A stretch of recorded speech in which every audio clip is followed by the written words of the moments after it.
Halo semuanya, selamat datang kembali di channel ini. Jumpa lagi dengan saya Vicky Himpong. Semoga kalian semuanya selalu dalam keadaan yang sehat. Di kesempatan kali ini saya mau mohon maaf dulu karena kita tidak jadi live streaming hari ini karena jaringan saya benar-benar parah, teman-teman. Tidak bisa untuk ngangkat live streaming kita malam hari ini. Jadi mohon dimaklumi. Dan sebenarnya di live streaming tersebut saya mempunyai informasi sebuah video soal manusia yang tidak berperi kemanusiaan dan peri keadilan ini. Siapa sih Bang itu? Itu manusia yang ngomongnya itu paling merasa diri paling benar satu Indonesia, yang ngomong kayak ya dandung dicuci sigit. Ya dandung guna aku punya metadadanya. Kita lihat, saya akan putarkan video ini ya, karena saya tidak berkesempatan tadi untuk melakukan live streaming dan menunjukkan kepada kalian semua. Makanya saya akan menampilkan saja dalam sebuah konten malam hari ini eksklusif kepada kalian. Dan ini juga sudah ramai di YouTuber Nusantara, teman-teman ya. Jadi sebelum kita masuk ke dalam pembahasan videonya, buat teman-teman semua yang mau berkontribusi dalam perjalanan saya ke IKN, teman-teman bisa melihat di bawah video ini ada terima kasih atau super thanks. Teman-teman bisa memberikan kontribusi lewat itu dan juga bisa pakai alternatif lewat nomor rekening di bawah, teman-teman, dan ada nomor telepon saya di sana. Untuk tanpa perlu banyak basa-basi, kita akan lihat videonya, teman-temannya. Ini sifat aslinya, mengatasnamakan keilmuan, akademisi, mengatasnamakan ilmu pengetahuan, melakukan riset, padahal dari sononya beliau membenci Pak Jokowi, teman-teman. Dan saat ini videonya mulai beredar. Kita lihat dulu seperti apa videonya. Sudah selesai. Kita move on ke kasus Bubu Papa. Kita bongkar siapa asam sulfat itu, ya kan? Kalau Pak Jokowi kasih saya surat tugas, 1 minggu jadi itu Pak Prabowo. Ya kita audit itu servernya kasus. Selesai itu masalah juga. Ya jadi tergantung Pak Prabowo Subianto nih sebagai presiden. Udahlah Pak, kita sudahi ya, Bubu Papa ini kita bongkar. Masalah konteks hukum akibat dari tindakannya dia berdampak pada sudahi, no way ya, nggak sudahi, lewati proses hukum dulu Anda. Sudah hukum ya terserah, kita sebagai saintis kita hanya ingin kebenaran. Jadi ini kebenaran, dinasti ini harus kita hancurkan, dinasti dari Joko Widodo ini ya. Kita tidak terima ya, bapaknya jadi presiden, anaknya nyawapres. Ya, ulang teman-teman, apa dia bilang sebelumnya apa dia bilang? Kebenaran papa kepala kau, kebenaran. Kita hanya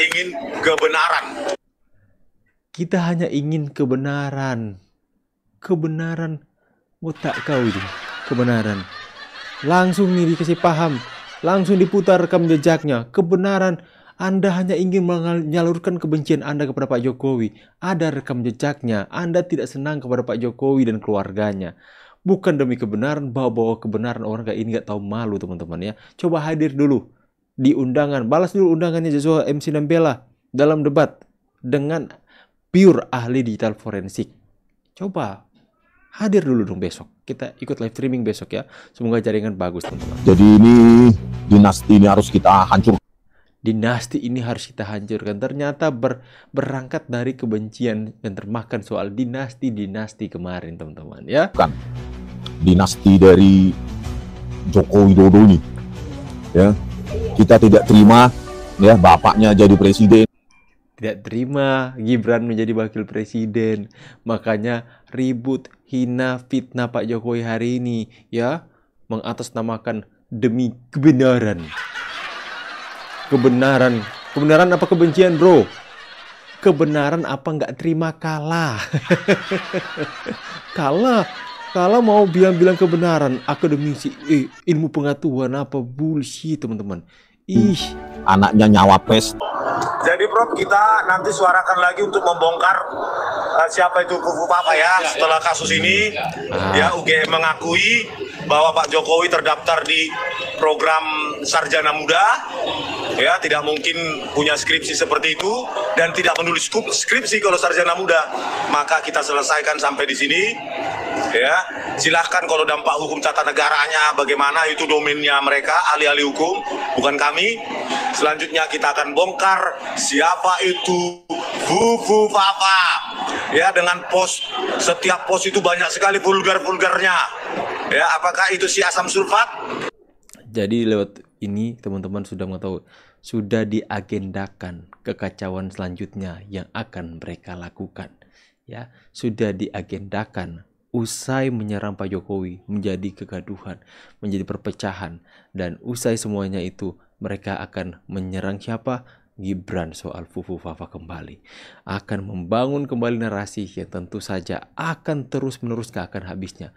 Saya memohon dan meminta kepada pihak kepolisian, jangan biarkan kelompok mereka ini mengganggu fokus pemerintah dan masyarakat untuk membangun negara.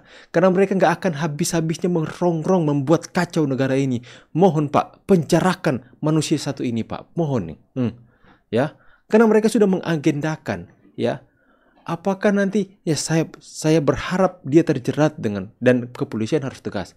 Karena dia sudah terang-terangan menyampaikan akan membuat lagi kegaduhan selanjutnya. Ngeri nggak? Atau si Fufu Fafa yang lain. Nah, itu harus dibongkar sejelas-jelasnya Pak Prabowo Subianto. Kami tidak ingin kalau itu benar dari Gibran, maka dia tidak layak. Dia tidak layak menjadi wakil presiden dengan pola pikir yang sangat vulgar semacam itu. Ya, itu pasti kena ITE itu. Ya, jadi kita akan bongkar sampai sedalam-dalamnya untuk cari kebenaran, karena mereka pejabat publik, apalagi presiden dan wakil presiden harusnya menjadi tiang moral, contoh bagi warga negaranya. Ya, kalau orang lain nggak kita urusin, ya kan, karena warga negara biasa juga, ya kan. Sampai jumpa rekan-rekan. Ada lagi, ya, Pak. Saya sudah kirim surat ke Pak Prabowo bahwa Presiden RI dihina oleh Fufu Fafa. Misalnya pada tanggal 20. Ya, sekali lagi niat untuk memecah belah antara Pak Prabowo dan Pak Jokowi lewat Gibran. Ya, jadi agenda mereka selanjutnya usai ijazah Pak Jokowi itu menang di pengadilan dan kekuatan hukumnya jelas, mereka akan melakukan agenda sudah terschedule teman-teman. Akan melakukan kekacauan, penggiringan opini dan penghasutan selanjutnya. Ya, mereka mau berdalih dengan beratasnamakan ini demi kebenaran. Bullshit. Ya, rekam jejak mengatakan, memperlihatkan bahwa mereka adalah kelompok orang-orang yang tidak terima kalah Pilpres kemarin. Ya, bawa-bawa soal dinasti. Bapaknya jadi presiden, anaknya jadi wapres. Mereka nggak terima bahwa Pak Jokowi itu menjadi presiden. Mereka nggak terima Gibran menjadi wakil presiden. Mereka adalah gerombolan orang-orang sakit hati yang sampai detik ini tidak terima junjungan mereka itu kalah di Pilpres kemarin. Makanya mengatasnamakan kebenaran, tapi pada dasarnya mereka hanya ingin menciptakan kegaduhan-kegaduhan saja untuk memecah fokus pemerintah untuk membangun negeri ini. Ya, kenapa ini orang-orang seperti ini ya? 24 Juni 2014 dia bilang begini, udah dibelai-belai jadi mualaf, malah dicerain istri, punya anak homo, biji tinggal satu, gagal nyapres, duit habis, aduh, itu menyakitkan Pak. Saya sudah kirim surat ke Pak Prabowo supaya singkirkan dia Pak, dan silakan kalau ini saya punya surat masuk di seknek, ada surat resmi. Saya tidak setuju ini Pak, saya tidak setuju pernyataan ini, menghina presiden yang sudah terpilih. Saya baru kalimat ini sampai sekarang dia tidak pernah bilang, Pak saya minta maaf karena itu akun saya dulu. Tidak pernah kan? Terima kasih. Lebih menjurus memfitnah, mana buktinya? Ya, sudah mengasumsikan bahwa yang mengatakan itu adalah Gibran. Sudah memberikan opini dan persepsi mereka tengah masyarakat bahwa Fufu Fafa itu adalah Gibran. Ya, sudah menciptakan framing-framing dari awal ini teman-teman, dari dulu sampai hari ini. Ya, mereka sudah mengagendakan selanjutnya apa. Makanya Pak, saya mohon dengan sangat, penjarakan orang-orang ini. Orang-orang ini hanya menjadi benalu di tengah-tengah bangsa ini. Orang-orang ini hanya menjadi penghambat bangkitnya negara Indonesia. Ya, di tengah Indonesia yang semakin hari semakin berjaya, ada saja orang-orang yang seolah-olah teman-teman diduga dipakai oleh asing untuk membuat pemerintah itu teralih fokusnya, menjadikan adanya perpecahan di tengah-tengah masyarakat. Kita harus waspada gerakan orang-orang seperti ini. Ini orang-orang yang kurang ngajar teman-teman, yang rongrong kedaulatan negeri ini. Mereka sudah mempersiapkan. Oke, kita sudah hila. Kita sudah hila ini semua. Tapi kita akan selanjutnya kita akan bersuara. Untuk kita akan hajar Fufu Fafa. Ini kapan selesainya orang-orang seperti ini? Tolong Pak, kami masyarakat meminta agar supaya cepat orang-orang yang diproses tangkap. Nggak peduli kelompok mereka mau bilang pembungkaman apa, bullshit. Mereka adalah orang-orang yang sudah terbukti bersalah kok, memfitnah, mencemarkan kehormatan dari mantan Presiden Republik Indonesia ke-7 yang masyarakat Indonesia mayoritas cintai. Mereka harus segera ditangkap, ditahan, Pak. Ya, sudah, benar-benar mencengkelkan sekali, teman-teman ya. Bagaimana pendapat kalian semua, teman-teman? Silahkan kalian berpendapat. Silahkan tulis pandangan kalian di kolom komentar. Saya pamit dulu, see you on the next video and God bless. Bye guys.